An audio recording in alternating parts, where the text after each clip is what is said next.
1982, Union Pacific acquired formally the Missouri Pacific and the Western Pacific.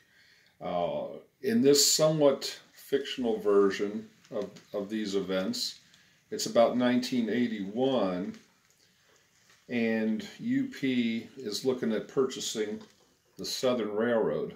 Southern has not merged with Norfolk and Western yet, and they were looking to open up their southeast markets. They brought a office car special up with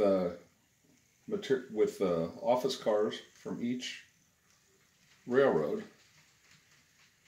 and early in the morning it left the L'Esperance Street yard of the former Missouri Pacific and headed up to the recently vacated Union Station with its huge train shed. Amtrak left in October 79 with the National Limited, which was down by that time to one F40 and 3 or 4 Amfleet cars. So our train's going to go up to the station and then head out. Something I always enjoyed as a little kid and then a teenager, and even a growing up into the late 80s, was backing into St. Louis. We'd come over the bridge from East St. Louis, and we'd back into that big train shed.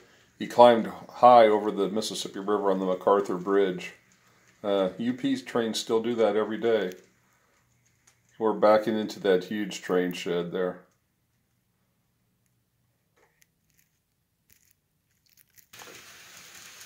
Heads through the yard, heading up to the MacArthur Street Bridge.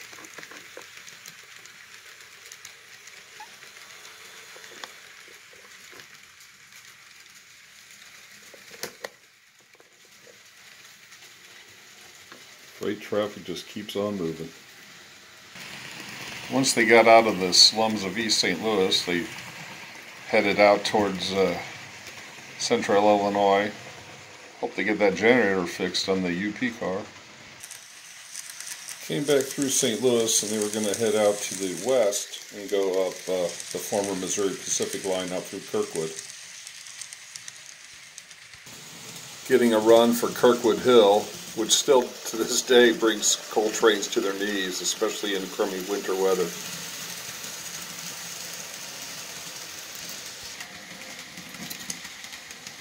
Made a nice sight rolling along the Missouri River, out through Herman, heading towards Washington and Jeff City. Caught glimpses of it as it rolled along.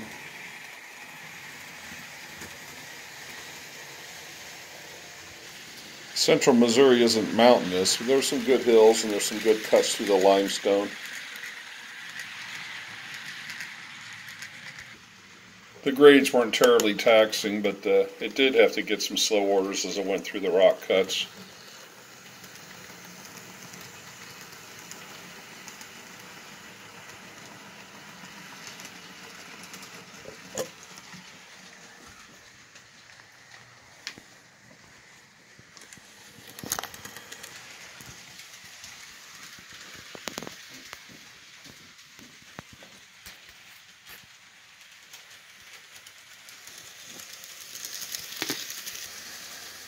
I think there was one more failed takeover attempt, and I think we might have video of it. It involves the Southern Pacific and them meeting in New Orleans.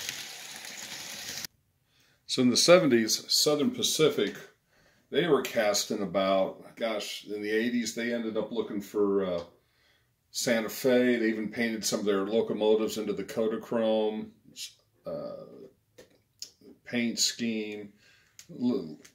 And they looked at for Southern also as maybe a railroad that fit into their growth plan, because they joined in, or they interchanged, I should say, down here in New Orleans.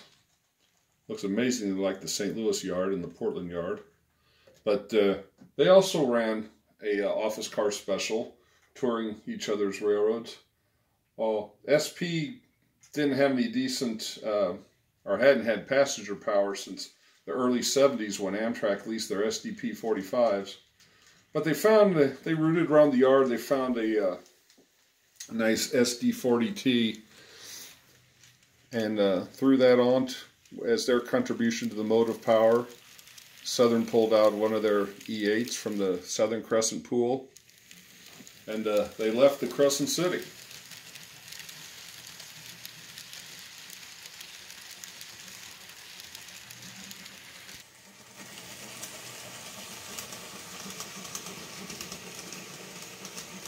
Guys shouldn't be on the roof without being tethered there. Safety first.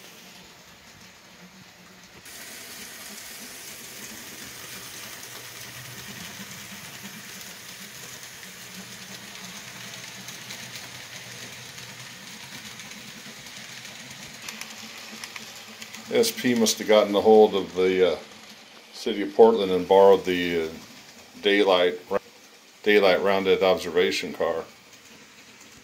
Across Louisiana, Texas, up into the West Texas Hill Country.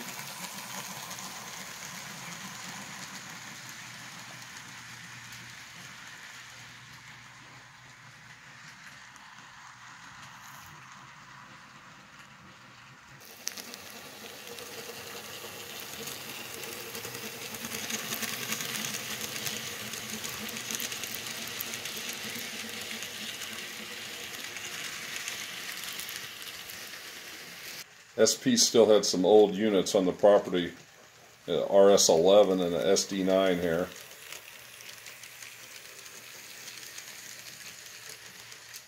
They've seen better days.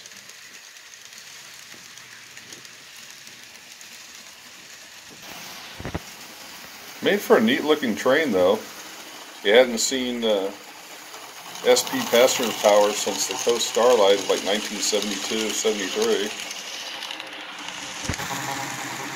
So moving right along. Ultimately, 1988, Rio Grande would buy SP, keep it operating as SP. Then UP would get them in 96. Southern continues on as Norfolk Southern. That's all for now.